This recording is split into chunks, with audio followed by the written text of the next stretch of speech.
Good morning everyone. তো আজকে সকালটা শুরু হচ্ছে এই সুন্দর মেঘলা ওয়েদার দিয়ে।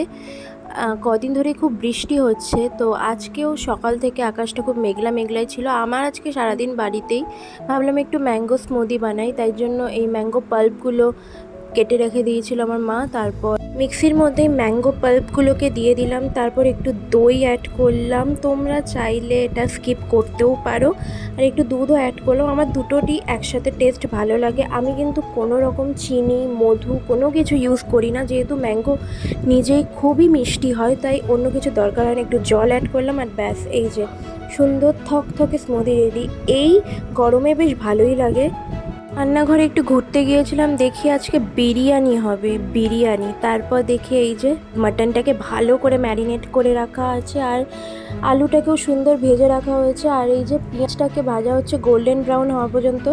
তারপর এর মধ্যে আদা রসুনের পেস্ট গেল, এই পাতাটা ইউজ করে থাকি বেশিরভাগ সময়। তারপর এটাকে ভালো করে নাড়িয়ে চাড়িয়ে এর মধ্যে মাটনটা দিয়ে দিতে হবে। ম্যারিনেশনের সময় এর মধ্যে দই, লেবু আর বিরিয়ানি মশলা, গোলাপ জল, কেওড়া জল সব কিছু অ্যাড করা ছিল। তারপর ভালো করে এটাকে অনেকক্ষণ ধরে আমাদের দিদি কষাচ্ছিল খুব সুন্দর করে। আমাদের দিদির রান্না কিন্তু খুব ভালো। তারপর একটু মিট মশলা দিল। হ্যাঁ জানি বিরিয়ানিতে মিট মশলা দেওয়াটা আমারও খুব পছন্দ তা না, কিন্তু খারাপ লাগে না, ভালোই লাগে।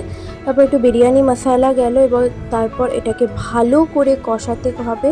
কষানোর পর এটাকে একটা সিটি দেওয়ার জন্য প্রেশারে দিতে হবে। প্রেশারে দিলে একটু নরম হয় মাংসটা, খুবই ভালো টেস্ট হয় যার জন্য, আর মশলাগুলোও ঢুকে যায়। আর তার মধ্যে আমার ব্রেকফাস্টের তোড়জোড় চলছে এখানে। আমি ব্রেকফাস্টে আজকে এগ টোস্ট খাবো। এটা আমার সব সময়কার ছুটির দিনের ব্রেকফাস্ট। আমি ছুটির দিনে সব সময় এগ টোস্ট খেয়ে থাকি, আমার ভীষণ ভালো লাগে।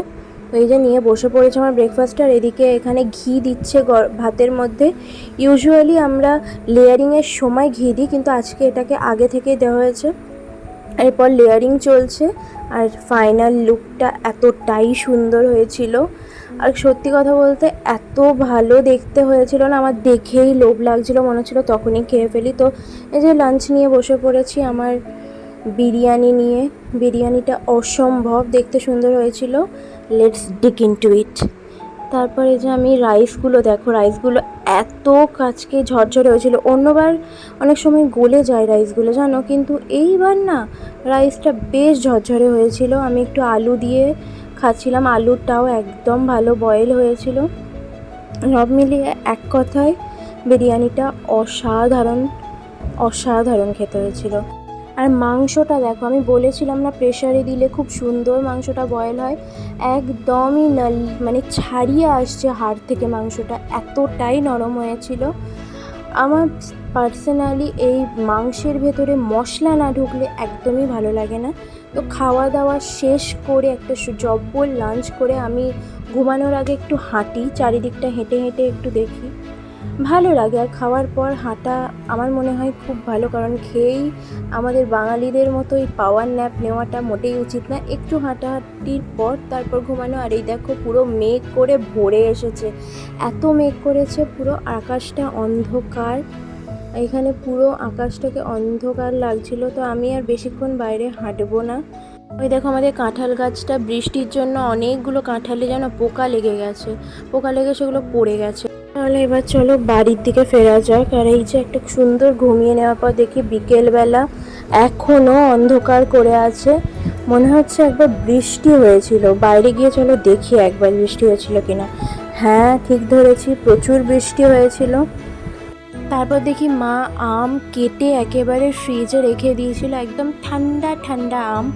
আমার এই গরমকালের দিনে ঠান্ডা ঠান্ডা আম খেতে না খুব ভালো লাগে। তারপর এই যে এরা পড়তে এসেছিলো, এদেরকে পড়ানোর পর আমার এক দাদা আমার জন্য এই স্যান্ডউইচটা এনেছিল। পেটে না একদম জায়গা ছিল না, তবু লোভ, লোভ তো ছাড়া যায় না। তারপর এই যে বসে বসে একটু পড়ছিলাম। আমার যেহেতু অনেকটা পড়া বাকি আছে, কিন্তু আমার তো পড়ার নামগন্ধই নেই। তারপর একটু চকলেট খেতে ইচ্ছে হয়েছিলো, তো এই যে ফ্রিজে এই ডেয়ারি মিল্কটা ছিল, তাই এটাই নিয়ে একটু এক বাইট খেয়েছিলাম। আর রাতের ডিনারে আমার আর বিরিয়ানি বা অন্য কিচ্ছু খেতে ইচ্ছে হচ্ছিলো না, তাই একদম সিম্পল এই যে মাছের ডিমের বড়ার একটা তরকারি, আর মাছের ডিমের বড়াও ছিল, আর ডাল। আমার সত্যি কথা বলতে কমফোর্ট ফুড এটা, কিন্তু মাছের ডিমের বড়াটা আমি অতটাও খেতে পারবো না, তাই যতটুকু লাগবে আমি তুলে নিয়েছিলাম, কারণ নষ্ট করা উচিত নয়। তারপরে যে মসুর ডাল সেদ্ধ ছিল, আমার না মানে ফোড়ন দেওয়া ডালের থেকে এই নর্মালি সেদ্ধ ডাল বেশি ভালো লাগে। আর মসুর ডাল সেদ্ধ আমার সত্যি ভীষণ পছন্দ। আমি নর্মালি, আর এই যে বড়া ভাজাটা দেখছো, এটা আমাদের বাড়িতে না সেদ্ধ করে বানানো হয়, যার জন্য এটা প্রচুর সফট হয় আর খেতেও না অসাধারণ হয়। তো তোমরা একবার বানিয়ে দেখো সেদ্ধ করে। অ্যাজ ইউজুয়াল আজকেও ভীষণই ভালো হয়েছিল এটা খেতে। তবে আর এগুলো কোনোটাই আজকের বানানো না, আমি যেহেতু কালকে বাড়ি ছিলাম না, তাই কালকের এগুলো বানানো। আর আমি এগুলো খেতে ভালোবাসি বলে মাছের ডিমের বড়ার এই প্রিপারেশনগুলো তাই আমার জন্য রেখে দেওয়া হয়েছিলো। তো ব্যাস, ভিডিওটাও আজকে এখানেই শেষ করছি। গুড নাইট, ভালো থাকবেন, সুস্থ থাকবেন।